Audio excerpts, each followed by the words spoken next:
Catus, Maximus here. I'm just talking about this, I guess it would be slightly vintage Master Mechanic USA M1670 half-inch drive by 15-inch breaker bar.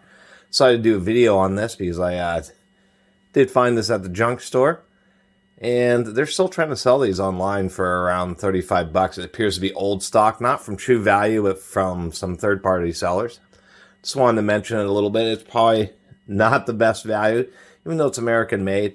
This was a budget half-inch breaker bar, and even though this one's in pretty good condition, you can see it's been barely used at all.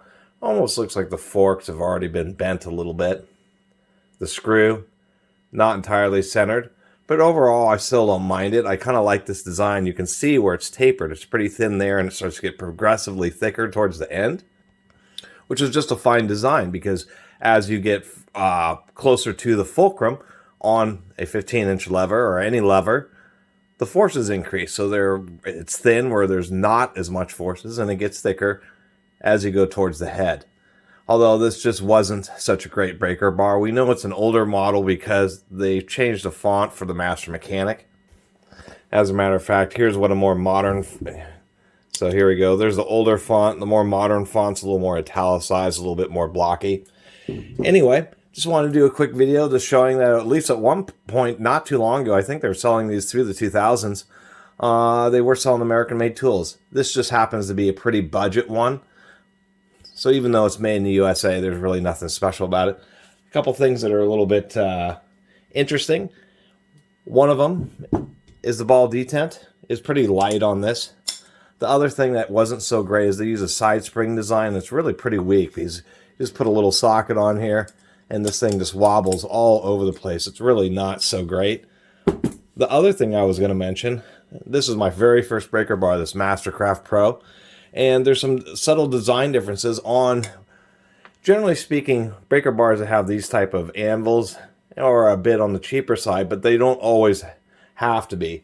What I mean by that is like more professional breaker bars, say this Armstrong and many others, they do this big rounded portion at the base.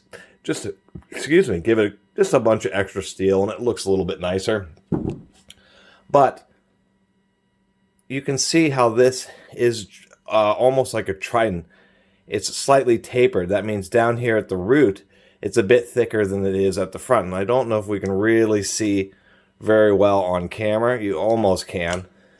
Maybe if I hold it like this. But this Mastercraft's a bit thicker at the base than this one, and it's actually kind of surprising how few manufacturers actually do that. And this is a very simple design method where if you just make it a little bit thicker just right here, it gives you extra cross section, which is of course where these forks want to bend, can make for a much stronger breaker bar. And so I was a little disappointed in that. Could have made it just a little bit more robust. The other thing is the anvil's a little bit long on this one, as you can see here, versus what would be considered standard. It kind of sticks out quite a ways. They should have just done a ball detent. The hinge handles or breaker bars like this, I like the ones with the anvil centers because, of course, you can break the bolt, go straight, and then be able to spin it out. So this was just a quick video about this. And then since I do have the Armstrong, which has one of the most overbuilt heads, the Armstrong head doesn't have that type of trident or tapered fork such as this. But they just threw so much steel at it that it's just fine. So just to give you an idea of what something more basic is versus something that has more than enough material thrown at it. So just wanted to do a little review. Part of my channel is just documenting tool history is the best way to put it.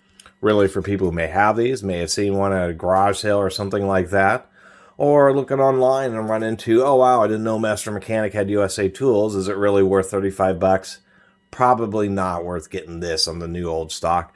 Even though I do like the knurled handle. The knurled handle, not particularly aggressive knurling, but it is easier to grip when you have dirty and greasy hands. There's just no question about it. Slick tools are really, some people like them. They can certainly polish up and look pretty. They're cheaper to manufacture because knurling is a high wear process, so it's expensive and it's slow. But there's no question, you have greasy, oily hands, it's much easier to hold on to something that has texture. And so that is one of the reasons I like it. And this would be like a good junkyard tool or something to throw in as a wrench for tire changes in your car.